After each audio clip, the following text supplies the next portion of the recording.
pues Clara, Bernardo, por favor, si queréis pasar aquí. Bueno, seguramente en algún momento habéis escuchado a Clara More.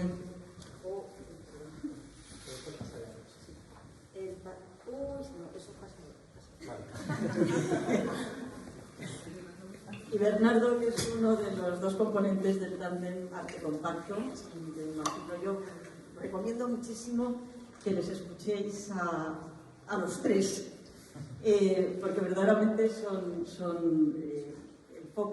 historiadores del arte, también hay que decirlo, o por lo menos para historiadores del arte, pero hacen unas presentaciones que se decían en mi época, muy serias, pero llenas de sentido del humor, con un lenguaje puesto al día que verdaderamente queremos que nos ilumine y por eso estáis aquí. Así es que si queréis sentaros, ¿no os importa que nos sentemos? Bueno, ¿queréis presentaros un momento cada uno, nada por aquellos que nos conozcan? Buenas tardes, yo me llamo Bernardo Pajares, estoy aquí porque tengo un podcast con mi marido Juan Rassanz. Los dos nos conocimos, es un podcast de arte que se llama Arte Compacto. Él es historiador del arte, yo no, yo soy de los dos el que tiene formación en comunicación y en radio. Llevo tiempo colaborando en medios como Onda Cero, Radio Nacional, y los dos nos conocimos en el Museo del Prado. Entonces tenemos como esas cuatro patas un poco, ¿no? Tenemos dos patas cada uno en el Prado y otras dos patas en nuestro proyecto personal, que es el podcast, donde somos más nosotros mismos. Y bueno, pues ahora hablaremos de eso, de este asunto de tener como dos cabezas cada uno, cuatro patas, tal. Básicamente yo creo que esa es la presentación. En el Prado trabajo en redes sociales, así que seguramente en este conversatorio batidora pues saldrán también las redes sociales del Museo del Prado, que quizá conozcáis. Si no las sacas tú, las saco yo, seguro. Bueno, yo me llamo Clara, soy historiadora del arte y tengo unas redes sociales en las cuales hablo de divulgación cultural. Básicamente lo que suelo hacer es intentar acercar el arte, sobre todo a la generación Z y los millennials, a la gente más joven. Pero vamos, me dirijo a un público generalista y mi idea es como luchar por la democratización del arte. Y bueno, empezó todo como un proyecto un poco improvisado. Y a día de hoy pues seguimos creciendo. En Instagram somos ya casi 160.000 personas, me parece muy loco. Nunca pensé que esto iba a pasar, porque yo empecé en un perfil de Twitter tranquilamente. Y bueno, eso creo que es un poco el resumen. También tengo formación en comunicación, pero yo estoy más metida en el mundo de la cultura 100%. Bueno, pues empezamos. Clara, no solamente para los millennials, para mí también. Yo tengo muchas cosas con todo lo que tú cuentas. Y Bernardo, yo cuando trabajaba en el Museo del Prado también conocí un amor. Pero no nos casamos. No nos casamos. Menos mal. Bueno, es que es estrictamente cierto, no es una tontería. Bueno, vamos entonces la próxima hora a hablar con Bernardo y con Clara. Van a hablar ellos. Pero mis compañeras de difusión y comunicación, Lucía, Raquel y Ainhoa, son en realidad las responsables de todo lo que yo voy a decir aquí. Son ingeniosas, son sabias y no me voy a salir un pelo del guión más que cuando me salga del guión. Vamos a hacer una serie de preguntas que irán acompañadas de una serie de diapositivas en las que se reconocerán muchos temas de actualidad. Voy a empezar por la primera. Los museos al servicio de la sociedad y su desarrollo. Eso rezan 1001 manuales de museología desde los años 70. También es estrictamente cierto. Somos practicantes los museos de este credo. Necesitamos una sacudida, quizá una batidora, objeto que nos ha convocado a todos hoy aquí, que combine nuevos ingredientes. Y como tenemos una hora y tenemos bastantes cosas que comentar, si podemos ir deprisa así a lo que se nos ocurra, que es lo que precisamente nos interesa, pues mejor, ¿vale? Clara. Sí, arráncate. Los museos al servicio de la sociedad y su desarrollo.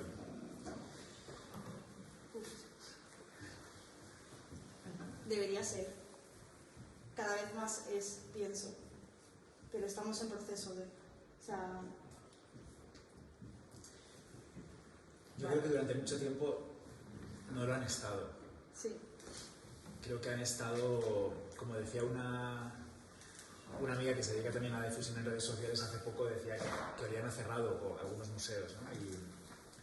Y yo creo que es porque olvidaron que esa era una de sus funciones, comunicar y que el público sintiese que los museos son de todos, ¿no? Que, lo voy a repetir muchas veces esto hoy, pero creo que la sociedad durante mucho tiempo ha estado desconectada de lo que hacían los museos, de las exposiciones que montaban, de la colección permanente, de qué hay ahí para mí, ¿no? ¿Qué hay ahí que me puede contar ese museo a mí? Y creo que ahora, en parte gracias a Internet, gracias a las redes también, a herramientas como el podcast, mucha gente que se sentía fuera ha conocido lo que pueden ofrecer muchos museos y ha pensado, pues es que hay algo para mí, voy a ir. ¿Cuántos años hace que no iba yo al Museo de Artes Decorativas o al Prado? Pues voy a ir porque eso que me están enseñando es una pasada. Yo voy a romper una lanza a favor de los museos, porque pienso que desde los museos sí que últimamente, o sea, y no todos, se está empezando a hacer un esfuerzo por intentar acercarse más al público. Sí que es verdad que históricamente el arte pues ha sido algo como relacionado con la élite y al final llegar a nuevos públicos cuando durante tantos siglos ha estado tan alejado es algo complejo, o sea, un estigma complejo de romper a día de hoy. Y pienso que sí, que como tú has dicho, las redes sociales y las nuevas herramientas de difusión han ayudado mucho a bajar ese tono y a demostrar que lo que hay dentro al final es cultura, es de todos, nos representa y cada vez más impacta en públicos nuevos y tiene un impacto social. Video Kill the Museum Star. Siguiente. Ahí sí, ahí sí se ve a los... ¿Cómo se llaman estos? Lo tengo que apuntar porque es que tengo una memoria espantosa, los vagos, efectivamente. Queda claro que estamos inmersos en nuevos entornos y que son necesarios nuevos canales y nuevos lenguajes para estar al servicio de la sociedad y su desarrollo, o al menos intentarlo. Sois ejemplo de ello. Recordemos que el Museo Nacional del Prado ha sido ganador de los premios For You Fest 2022 de TikTok en la categoría de contenido educativo. Hemos hablado del Prado ya desde el principio. Y que Clara More es una historiadora del arte con nada más y nada menos que 156.000 seguidores en Instagram, pero ahora son 160.000 ya más. Sí, está siendo un poco loco, la verdad. Da un poco de susto. Nos voy a decir que no da vértigo. O no. Sí. O no. La ola de divulgación cultural a través de nuevas voces es imparable. ¿Cómo hacer que el conservador tradicional, por ejemplo yo misma, surfee en estos nuevos formatos sin ahogarse vivo en el Internet? Y también otros más conspicuos que yo, pero mucho más conocidos, como algunos a los que tú alababas hace poco, bueno, tu marido, en alguno de vuestros podcasts, como Javier Portús, por ejemplo, es amigo y estupendísimo. Bueno, es más joven que yo, pero es un señor mayor. Encantador. Encantador, y Javier Portús es la Biblia. Si alguien en el Prado tiene una duda de quién puede saber esto, en qué año llegó tal obra, por dónde pasó este número de inventario, Javier Portús. Si no lo sabe Javier Portús, no lo sabe nadie. Y es un conservador pues, que ha pasado muchos años, que pasa mucho tiempo entre libros y entre papeles, pero también cuando se le pide que cuente algo para redes sociales, que haga un directo de Instagram, lo hace. O cuando le pedimos que revise un guión que hemos escrito para un vídeo de TikTok de 20 segundos, porque aunque sea corto tiene que ser riguroso, pues lo revisa y nos dice, ok, está todo bien, o añadir este dato que es importante. Y lo añadimos y lo pasamos ese lenguaje de los conservadores de toda la vida al lenguaje de las redes sociales, que es el trabajo de Javier Sáenz, que es mi compañero, y el mío, que somos las dos personas que llevamos las redes del museo y que nos encargamos de mantener esa cuenta de TikTok, que nos gustaría tener más tiempo para dedicarle, pero no lo tenemos porque, bueno, pues son muchas redes y es un trabajo que lleva mucho tiempo, que hay gente que piensa, pues, que vosotros hacéis el guión, pero tenéis un equipo luego que lo graba y lo edita y tal, pero lo hacemos todos nosotros con nuestras manos. Y también se nota, claro, que yo creo que es parte del encanto, ¿no? Que es una cuenta que se ve que sale de casa, que sale del museo. ¿Qué contamos sobre esto, claro? Yo es que pienso que en comunicación en general, en cualquier tema y en divulgación específicamente, es tan importante lo que transmites como cómo lo transmites. O sea, a veces hay gente que tiene, yo siento, o sea, bueno, tengo mucho síndrome del impostor, o sea, lo digo normalmente, lo acabo de decir ahora de hecho. Y hay gente que sabe muchísimo más que yo en redes sociales, que yo les leo y flipo. Y lo que tienen es un problema de comunicación. Es un problema de saber adaptarse al tono y al lenguaje de las redes sociales, que no es fácil. Y pues me parece un tema súper complejo, la verdad. O sea, no... Sí. Sofía nos pregunta... Un consejo, por el amor de Dios. Un consejo. Yo sobre todo pensaría en irme más... O sea, normalmente queremos como transmitir mucho en los temas de divulgación y tal. Y pienso que es más importante a veces ir a lo concreto. O sea, porque al final es lo que yo siempre suelo contar en este tipo de encuentros. Al final, cuando divulgas, por ejemplo, voy a poner un ejemplo como Monet, por ejemplo. Puedes divulgar sobre el impresionismo y es algo que hace mucha gente, porque al final es sobre lo que se suele hablar con Monet. Pero si de repente encuentras un tema muy específico, como puede ser, por ejemplo, que le flipaba el color morado, ahí tienes un impacto y tienes un gancho para luego explicar todo el tema del impresionismo. O sea, es como encontrar el gancho para impactar y que sea algo, normalmente es algo súper específico y súper aleatorio. O sea, creo que ese es un buen consejo. O sea, intentar revisar el discurso para buscar un buen gancho. Sí, y es que yo creo que los conservadores tienen que seguir teniendo ese papel. Es muy importante que Sí. desde el lugar de los museos es muy importante que haya personas que lo sepan todo, que sepan muchísimo, que han investigado, para que tú puedas convertir esos conocimientos en un contenido para redes sociales, donde no va a estar todo, pero va a estar lo que dice Clara, lo más importante, el gancho, ese dato random igual, que es pues que a Manuel le encantaba el morado, ¿no? Sí. Y a partir de ahí, pues alguien va a querer leer más sobre Monet, va a ir a tu web, va a ver tu exposición. Es convertir ese conocimiento en un gancho, y a veces no tiene por qué hacerlo conservador, puede hacerlo pues un tuit que no es el conservador, pero... Puede hacer la persona de comunicación, Claro. realmente. O sea, lo importante es hacer que la gente llegue a la exposición. O sea, y ya allí contar lo que tienes que contar. Y luego ya si nos metemos en vídeos, pues claro, que haya buena luz, que... Bueno, muchas TikTok cosas, es muy claro. complejo, porque TikTok premia la naturalidad. O sea, yo cuanto más cutre es mi vídeo, mejor funciona. Claro. O sea, lo digo de verdad. Yo he intentado producir mejor los vídeos, ahora estoy produciendo más y me va peor en TikTok que sí. cuando me grababa con el filtro verde. O sea, Tú tienes una ventaja en TikTok, que es que te acercas mucho a la cámara y entonces la llenas mucho. Y eso es bueno, ¿no? De verdad, eso es bueno. Te está diciendo que tienes la cabeza grande, claro. No, es verdad, no. Pero digo yo que también tengo la cabeza grande, tengo buen bol así. Bueno, eso es bueno, ¿no? Decían Es bueno. antes que los Bertillón y todos los investigadores de la policía del 19, ¿no? que se dedicaban a medir criminales, decían que tener la cabeza grande era signo de inteligencia. Algunos pues no estaríamos trabajando aquí con ese criterio. Bueno, en el siguiente vemos algo que se enlaza con lo que hemos visto antes. Eso que nosotros llamamos la triangulitis. ¿Qué es ese gesto? El gesto que echa para atrás a muchas personas. Es decir, nos es difícil perder el miedo, no solo a la cámara, sino a muchas otras cosas. La triangulitis. Dice, lo que es lo mismo, las afirmaciones enmarcadas en un típico gesto que invita poco al diálogo y refuerza el concepto de Sanedrín de museo-templo. ¿Cómo hacer que nuestra comunicación sea más cercana y efectiva? Quizá la solución pase por afirmar menos y preguntar más. Yo, bueno, aparte de lo que hago en mis redes sociales, me dedico a las redes sociales porque yo estoy todo el día en las redes sociales, o sea, estoy cansada y todo de las redes. Y mi conclusión al respecto es que cuanto más avanzamos en el tiempo, más importante es que el usuario sea el centro de la estrategia digital. O sea, ha pasado, bueno, recientemente, y ya lleva 2 años esta tendencia, que los usuarios cada vez más no quieren ser observadores, o sea, quieren participar activamente de lo que hacemos, tanto desde el museo como desde las redes del museo. O sea, y sí que es importante a lo mejor empezar a preguntar a la gente. O sea, es que yo abogo por la interacción a tope, porque además que luego funciona en redes sociales, es que el algoritmo lo premia. Entonces es como la pescadilla que se muerde la cola. Sí, hacer preguntas, totalmente. Afirmar, pues es que ya se ha afirmado mucho, ¿no?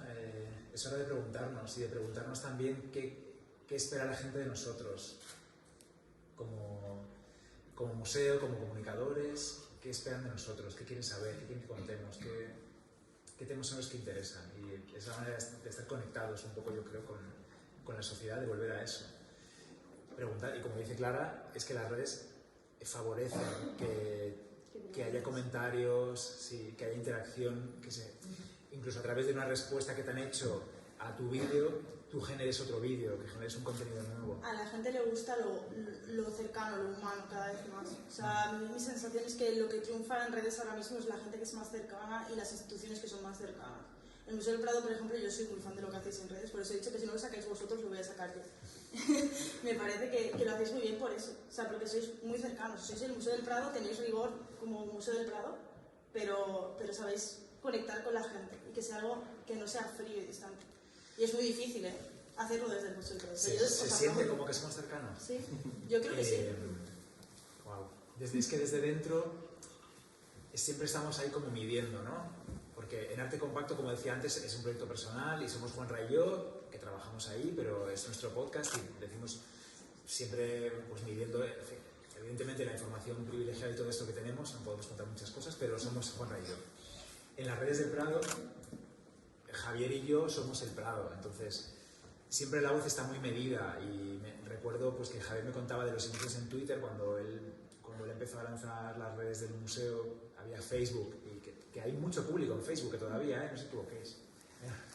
Hay mucha gente mayor en Facebook que ve los vídeos a millones y se planteaban si el Prado tenía que hablar de usted en Twitter. Esto se llegó a plantear. Si hablábamos de usted en Twitter, en los primeros años de Twitter. No me extraña. Ahora no se nos ocurre ya, sería como una locura, ¿no? Que en Twitter sea como, si quieren venir a esta conferencia, apúntense en este enlace. Pues no, porque no sentirían como al Prado, como algo cercano, ¿no? Sí, bueno, y ahora tenemos TikTok.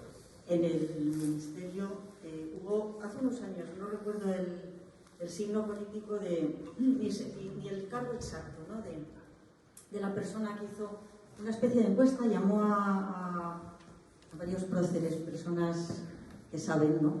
Y ahí me lo contó Estrella de Diego, sonará o conoceréis muchos de vosotros, compañera mía de clase, además en la facultad y amiga. Me dijo, usted me ha llamado un tío para decirme, bueno, entre nosotros, sí, era así.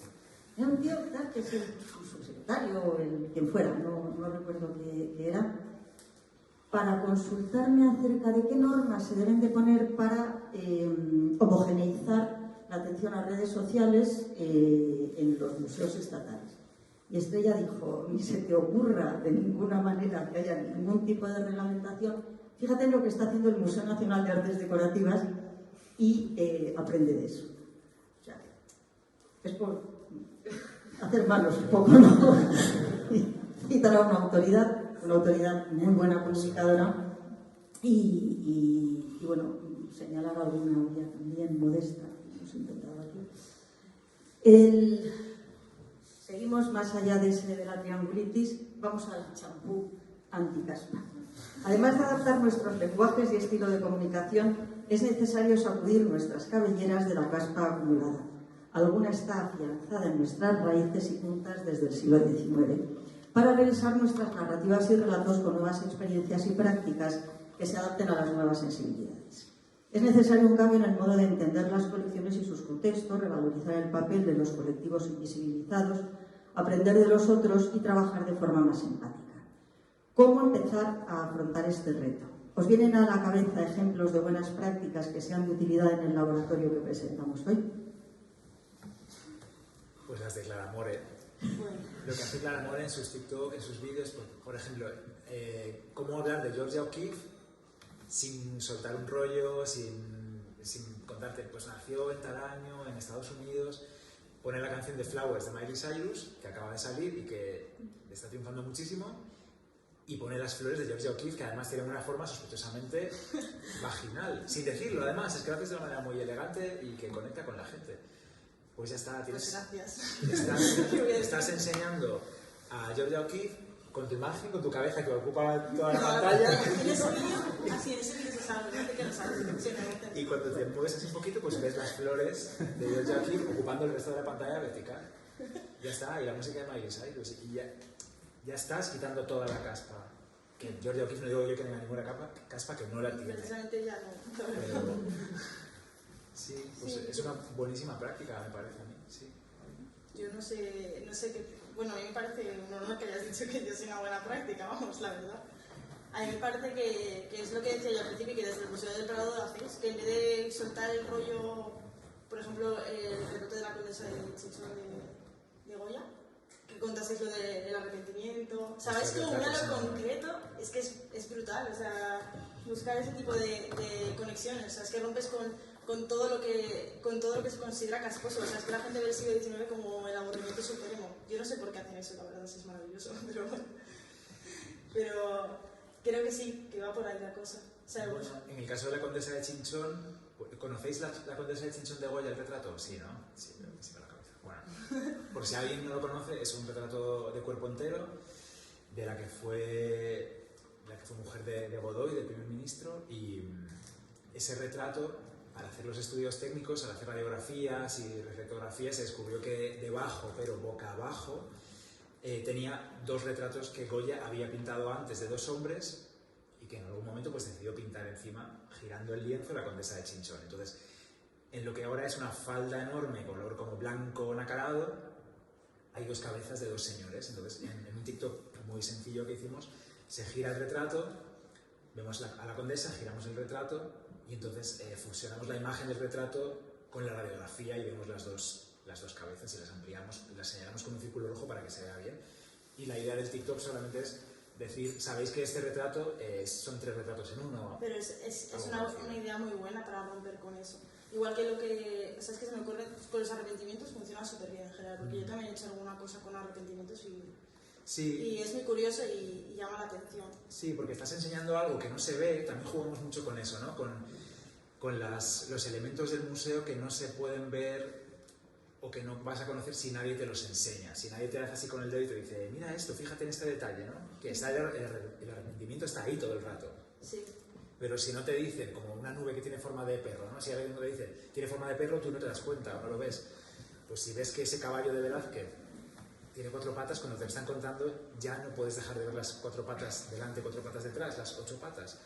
O, yo qué sé, pues ese niño que está un poquito movido de movillo a la derecha y ese tipo de cosas, ¿no? Y con la condesa de Chinchón lo que decía es que no es un contenido que se nos ocurra a nosotros de la nada, sino que hay un estudio técnico, hay un vídeo de la restauración de la obra, conocemos explicaciones que ha hecho la restauradora, hemos leído sobre ello y pensamos, ¿cómo podemos contar esto de una manera que atrape a todo el mundo y que sea sencillo, ¿no? Pues vamos ahí como a una cosa de 15 segundos, creo que dura el vídeo, 20 segundos, y a partir de ahí, pues si alguien quiere investigar más, saber más sobre la condesa de Chinchón, pues en nuestro canal de YouTube hay conferencias, en la web, puede venir al museo a ver el cuadro, y así pues intentamos dar a conocer a Goya, su obra, los personajes que rodearon su estancia como pintor de cámara, en fin. La siguiente imagen la vamos a pasar un poquito rápido.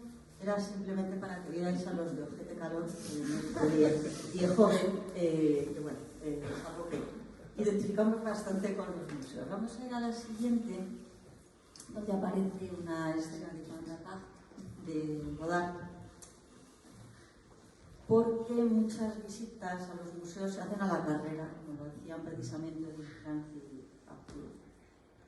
Sin embargo, el museo siempre ha sido un lugar de terapia, lentitud, reflexión para consumir ocio sin prisas. Aquí vamos al lado contrario de aquel en el que estábamos. Sin embargo, los tiempos cambian literalmente y un minuto ya no dura un minuto.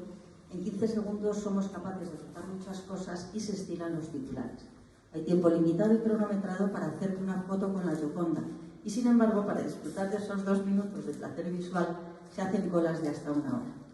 Tendríamos que sincronizar nuestros relojes con el contexto en el que vivimos. ¿Sería beneficioso que el museo se mantuviera como un remanso de mindfulness sin relojes?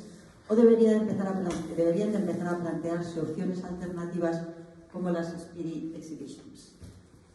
¿Cuántas preguntas? ¿Despacio o deprisa, cariño? Yo, despacio. O sea, ya la vida es suficientemente frenética para que la cultura sea deprisa también. O sea, pienso que la cultura es como un refugio. O sea, lo romantizo un poco, ¿vale? Pero pienso que es como un refugio dentro de todo lo ajetreado que es la vida, los ritmos que llevamos ahora, que son súper locos, la verdad. Y yo sí que pienso que la cultura debe seguir siendo reposada y cada uno deba tener el tiempo que necesite para ver el museo como él quiera. Yo opino igual. Además es que en lo que me estabas diciendo ahora, el momento cola, que lo odio, creo que ahí entra hago la cola para ir a este sitio porque me han dicho que tengo que ir. Y entonces me espero una hora si hace falta y luego efectivamente entro para hacerme una foto con la Gioconda, para poder contar que he estado delante de la Gioconda, que no la he visto, le he hecho una foto, la he visto con el móvil. Entonces es que... Eso es una problemática. Es terrible, yo creo que... ¿Qué hacemos? Hombre, nosotros no tenemos colas. Bueno, hemos tenido en alguna ocasión, pero pocas. Ahora, en esa ocasión daban la vuelta, una ocasión que duró varios meses, ¿sí? Fue la exposición de Manolo Blahnik. Bueno, y en otra ocasión, hace 60 años o más, que fueron las exposiciones de los años 50 de nacimientos en este museo. Ha habido colas, no tantas, pero es verdad que lo del disfrute del museo de espacio sin morirse de tedio, o simplemente por obligación, porque debe de ser así, es también un problema. ¿Qué hacemos? ¿El disfrute de espacio es un problema? No, en los museos. Sobre todo estoy pensando en el público cautivo que viene porque tiene que venir o porque viene porque tiene que hacer la cola. Un amigo con el que trabaja en el Prado, y sí, era ese el que estaba hablando, decía que había que la situación ideal para un museo era una pared con una puerta y una cola, y nada detrás de la puerta. Era ingenioso, pero eso me gustaba. Yo creo que lo de las colas es un arma de doble filo. O sea, el tema de lo de la Gioconda, por ejemplo, es que yo soy muy hater de la Gioconda. O sea, entonces, yo fui al Louvre y fui a ver la Gioconda porque precisamente dije, o sea, está feo que no vaya a ver la Gioconda, porque si no, no habría ido, sinceramente. Pero sí que es verdad que cuando te venden una hora hasta la saciedad, pues como que te sientes obligado a que te guste, ¿no? Pienso. Y eso es un problema. O sea, porque al final... El ejemplo de Gioconda es perfecto porque tiene enfrente una obra que es la más grande del Louvre y la gente no se gira a ver ese cuadro de Veronés. O sea, va directa a ver la Mona Lisa, a hacerse la foto y a salir, a ver otra cosa. Entonces, es complejo. Cuando todos sabemos que la verdadera Gioconda la tenemos aquí en el Museo del Prado. Es evidente. Bueno, tiene cejas además y es mucho más guapa. Eso. Y está más limpia. Y está más limpia sobre todo, sí. Sí, yo creo que está muy bien que la gente haga cola, pero si es para ver algo que les interesa, de verdad. Si van a disfrutar de la visita, aprovechar la visita, no a ir porque alguien les ha dicho que tienen que ir. Y creo que es parte del trabajo de los museos y de los que nos dedicamos a comunicar la historia del arte, generar ese interés genuino, ¿no? Y yo también soy muy fan de los tiempos lentos, de escuchar un podcast que dura 2 horas y te lo vas parando y sigues cuando tú quieres y terminas de escucharlo y vas al museo y a lo mejor te lo vuelves a poner porque te están hablando de esa obra y que funciona como una audioguía pero que está hablada personalmente casi para ti, ¿no? Que te está explicando esa obra o esa exposición que alguien ha visto antes. Lo de correr y ver las cosas rápido porque me han dicho que tengo que ir es como... A mí me parece que es contrario, o sea... Bueno, algo puede quedar. Vamos a pasar a Bizarrap y a Shakira. No estamos... Yo no sé cantar, no estamos... Bueno, en realidad ella dice una loba que no está... paticos como tú. Nosotros simplemente hablamos de... No estamos paticos como tú. Ha llegado un titular del País de diciembre de 2022. Ir a un museo un sábado, mis amigos me dirían que ni de coña. Visitar exposiciones es la última opción de consumo cultural para la mayoría de los españoles, según una encuesta del INE. Los jóvenes entre 18 y 26 años prefieren leer un libro o ir a un concierto. Eso es buena noticia, por otra parte. Ni una sesión con Bizarrap nos conectaría con estos públicos. ¿Por qué no conectamos con ellos? Mira, ¿saben? A ver, yo pienso que es lo que me voy a repetir porque es lo mismo que he dicho antes. O sea, pienso sinceramente que tiene que ver con el tema de cómo se ha vendido el arte hasta ahora. O sea, siempre se ha vendido como algo alejado. Yo que he sido siempre una persona que le ha gustado mucho todo lo que tiene que ver con la historia, con el arte, o sea, desde muy pequeña, siempre he sido la rara, la verdad. Entonces, y yo, dentro de lo que cabe, soy más mayor de lo que parece. Pero soy como de la generación que están de los millennials y los Z, pero bueno, yo me siento más Z que otra cosa. Sí, pienso que tiene que ver con que no se sienten representados con lo que hay dentro, no con lo que hay dentro, sino con cómo se vende lo que hay dentro. O sea, pienso eso. Y cada vez más hay gente que se interesa por esto, porque yo, por ejemplo, que estoy en redes constantemente y que TikTok es una red social en la cual la gente que me sigue mayoritariamente tiene entre 18 y 25 años, que yo con eso flipo, porque nunca... Y menos de 18 también. O sea, y menos también, porque al final yo creo que están un poco... se ponen las edades mal, pero... O sea, hay mucha gente que me dice que va a estudiar historia del arte por mí, que yo nunca soñé que alguien me dijese eso, la verdad, pero... Y es gente a la que le interesa lo que le estoy contando. O sea, yo sí veo interés. Lo que pasa es que, claro, o sea, no se puede comparar con la literatura o con el cine, que se ha ligado muchas veces con el entretenimiento, y las artes visuales siempre ha sido algo como más lejano, más para gente culta. Es una cosa, yo creo que tiene mucho que ver con la clase también. Para la élite, sí. Sí, es como que eso es algo ajeno, que no es para ellos. Entonces, de hecho, una de las cosas que más me critican a mí cuando lo digo es que yo siempre digo mucho lo de la cultura nos representa a todos. Y la gente siempre dice no. O sea, hay mucha gente que no se siente representada por lo que hay en los museos. Sí que es verdad que poco a poco se está intentando romper con eso, haciendo sobre todo tema de muestras interactivas, pero claro, también depende del museo, las posibilidades que tienes con eso es complicado. O sea, pero creo que tiene que ver con eso. No se sienten identificados con lo que se vende. Sí, yo creo que... es que esto era para hablar mucho. Sí. No sé si... Bueno, a ver, voy a contar brevemente que cuando Juanra y yo empezamos a hacer arte compacto de manera constante fue en el confinamiento. El podcast ya existía, era un proyecto que yo empecé en 2013, cuando yo era auxiliar de salas, vigilante en el Prado, estuve 7 años. Había empezado ese podcast y lo hacía de manera, bueno, pues bastante inconstante porque tenía otros trabajos, porque he hecho de todo, trabajo en hostelería, en tiendas, de teleoperador, de todo.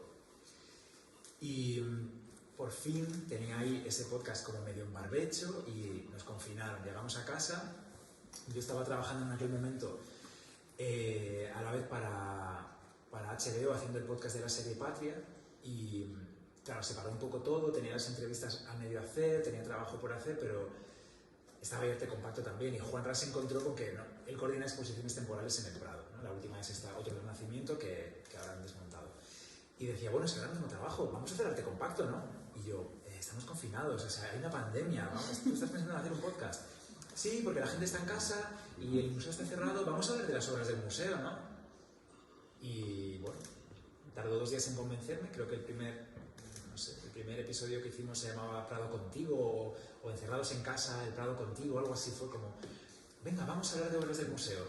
Y de repente, la cifra de seguidores del podcast, que claro, era bajísima porque no publicábamos casi nada, era esta, y de repente la curva hizo así, pero así como 100, 200 seguidores más cada día. Y un montón de mensajes de gente que nos escribía diciéndonos, gracias por hablar del Cristo de Velázquez, de las pinturas negras de Goya, de Artemisia Gentileschi, de Sofonis Bambuisola, con esa naturalidad y vosotros que las conocéis muy bien, que se caspa y tal. Y son obras que siempre habían estado ahí, pero nadie se las había contado igual de esa manera, como, no sé, como natural, sin hablar para una élite, sino hablando pensando en que nos entendiera pues nuestra madre, nuestros primos, nuestros amigos, los 4 que pensamos que os iban a escuchar, que ahora son miles. Y encontramos pues hablábamos nosotros en casa y seguimos haciéndolo así hasta ahora, que vamos a hacer el podcast en directo a sitios donde nos llaman, a museos o a auditorios fuera de Madrid y nos dicen, venid a hacer el podcast con público porque la gente quiere eso, ¿no? Que hablemos de la historia del arte como le hablarías a tu amigo o a tu tía que no tiene por qué saber de historia del arte, pero que tiene historias y tiene mensajes que conectan con todo el mundo, ¿no? Con el colectivo LGTB, sí. con las personas con discapacidades o con capacidades especiales. ¿Las mujeres? Sí, con las ejemplo, mujeres. iba a decir. Claro, Y los museos a veces están olvidándose de eso, hablando solo para la élite, con exposiciones que tienen investigaciones interesantísimas, pero ¿qué cuenta eso a la gente que no sabe de historia del arte, ¿no? Hay que hacer un trabajo de seducción que yo creo que tiene que salir de manera natural, y a veces no pasa esto. Pero bueno, ese es otro debate. Sí, bueno, tan investigaciones formalistas, ¿no? El Bosco. ¿Qué pinta el Bosco? ¿Qué iconografía? ¿Qué tal? Como tratar de establecer vinculaciones con la actualidad, ¿no? Ese rastreo de quiénes somos en el pasado o en el presente, ¿no? Entonces ahí yo creo que tenemos todavía muchos deberes que hacer. Vosotros los estáis haciendo. Mira, el Bosco, por ejemplo, hace poco vino Tim Burton al museo y de una manera totalmente fortuita vimos que el hombre, Tim Burton, el director de cine, estaba flipando, que además estaba a punto de estrenar la serie miércoles en Netflix, estaba flipando en el Jardín de las Delicias, y le dijimos: Tim, ¿te importa que te grabemos con el móvil y nos dices qué te está pareciendo esto? Y claro, pues el hombre dijo: es que el Jardín de las Delicias es mi obra favorita desde que soy pequeño y no la había visto nunca. Y de repente se gira, mira el Jardín de las Delicias y parece que lo quiere abrazar, ¿no? Y son 12 segundos de vídeo que lo publicamos y tuvo millones de reproducciones. Y es un momento espontáneo y natural que sale, pues porque afortunadamente tienes ahí el teléfono y puedes grabarlo. Y ahí salió tu pasado de visitante de sala.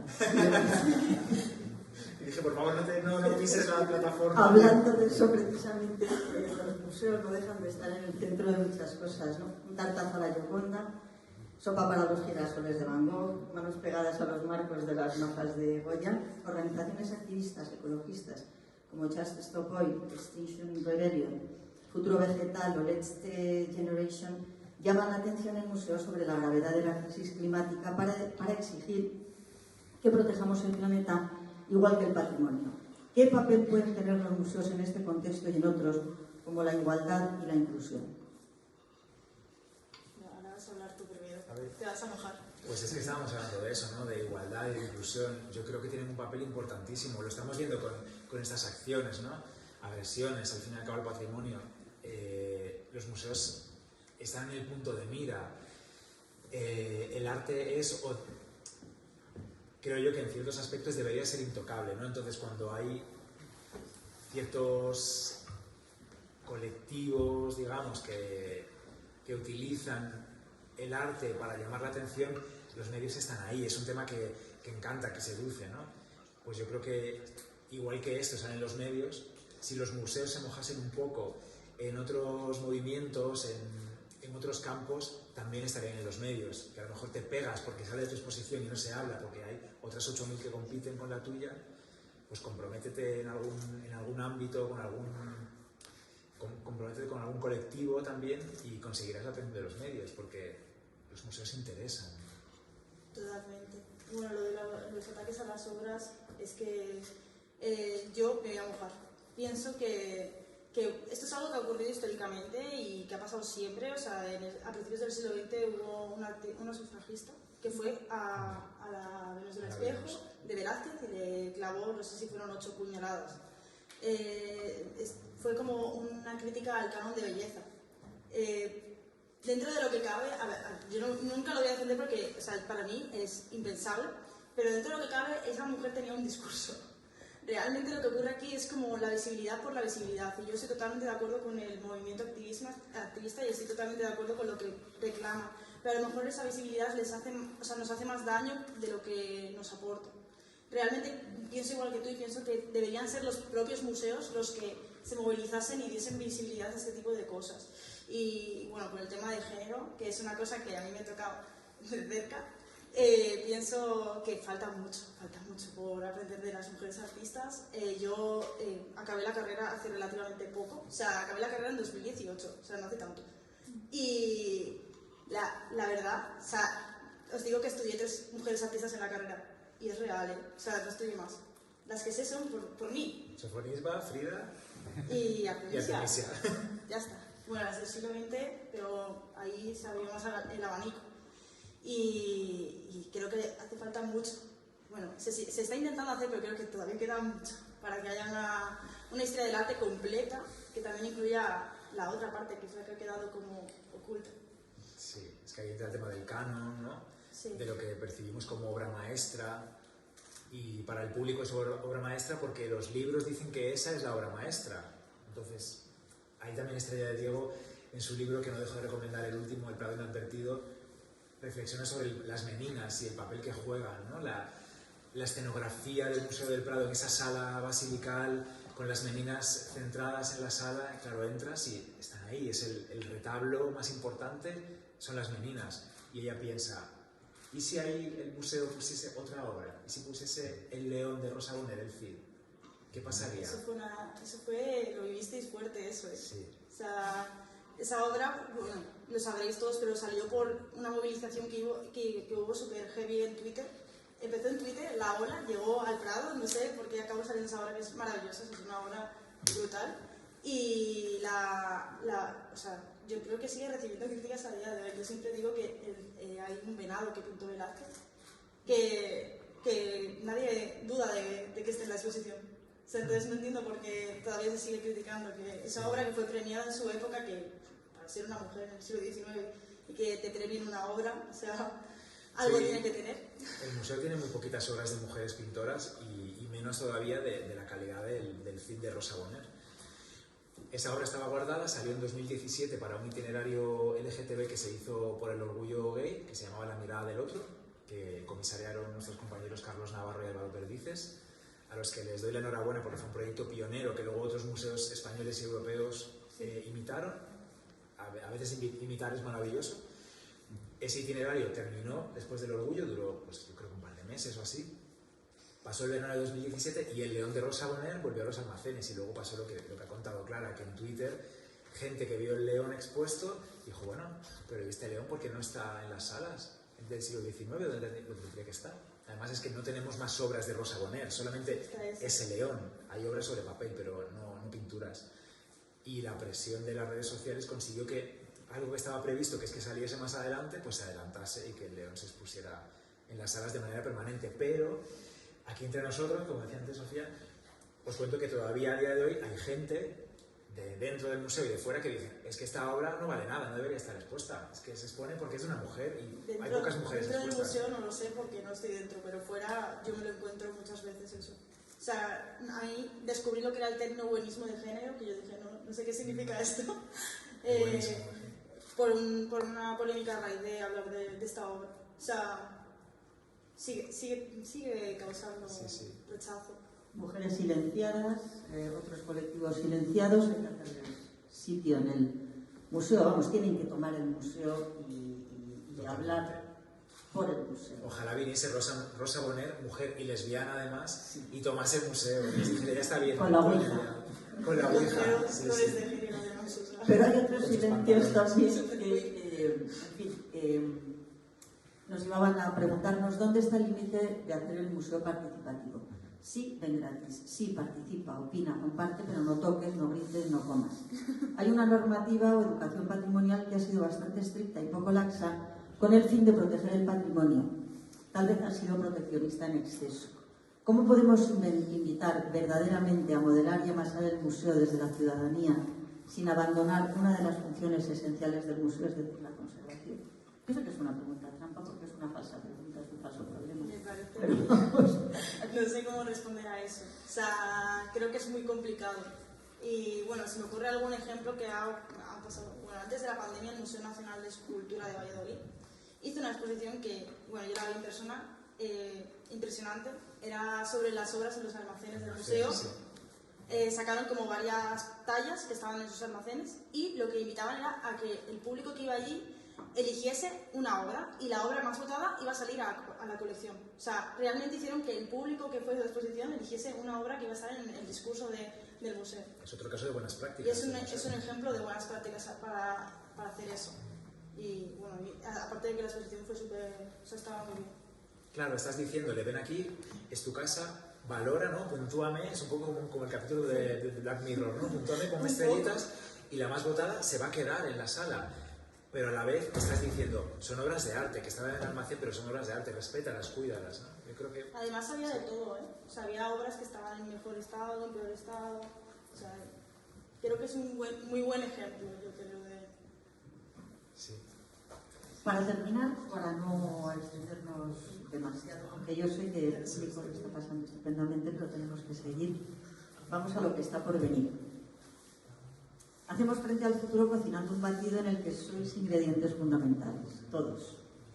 Y lo es también esta reflexión de Estrella, de Diego, de nuevo, con la que no podemos estar más de acuerdo. Tal vez ha llegado el momento de recuperar desde la cultura cualidades en desuso, belleza, placer, humor, las emociones, en suma. Librarnos de los dogmas y entretener también, ¿por qué no? Y entretener también, ¿por qué no? Para consolar. Ahí radica la fuerza de la cultura y no es poca en estos momentos difíciles y los por venir, que serán más difíciles todavía. ¿Qué ingredientes añadiríais vosotros a nuestra batidora antes de que nos adentremos en la presentación de sus líneas de trabajo fundamentales? Wow. Te dejo a ti. Yo añadiría, se me ocurre así rápidamente, emoción, pasión. Era uno, ¿puedo decir varios? Sí. Emoción, pasión y compromiso. Yo metería cercanía. También, esto es un poco polémico, pero entretenimiento. Pienso que no tiene nada que ver, o sea, que seamos rigurosos con entretener o no. Infotainment, ¿no? Sí. Es que a mí me han dicho muchas veces que no entretengo. O sea, que no soy entretenimiento yo. Es real esto, Pero sí, metería el entretenimiento en la batidora. Y bueno, sobre todo el tema de género. O sea, yo voy a tope con eso. Sí. Esto es fuera de los ingredientes un poco ya, pero yo creo que... es que ya está bien, ¿no? De necesitar como la validación externa de los hombres heterosexuales blancos que tienen que decir sí, el género está bien, sí, el colectivo queer, vale, hoy se puede hablar, pero mañana no. Dejar ya de que sean ellos los que digan cuando se habla de estos temas y el resto del tiempo siguen hablando ellos de lo suyo, con las piernas bien espatarradas. Pues no, hablamos todas. Pero creo que ese es un problema de base de que al final el tema de la cultura es un mundo muy femenino, o sea, sigue siendo un mundo muy femenino. Y en lo que son los cargos de los museos no hay mujeres. O sea, este es un debate también, hay muy pocas mujeres. Sí, porque lo que hago yo aquí de cargo, ¿verdad? O sea, este es el museo... Por eso estamos aquí hoy, Clara y yo, porque si estás tú mandando. No mando, no, nosotros aquí no, o sea, lo de mandar es un verbo que aquí no se enuncia demasiado. Este museo tuvo la primera mujer directora de los museos españoles, Pilar Vega, que estamos grabando, ¿verdad?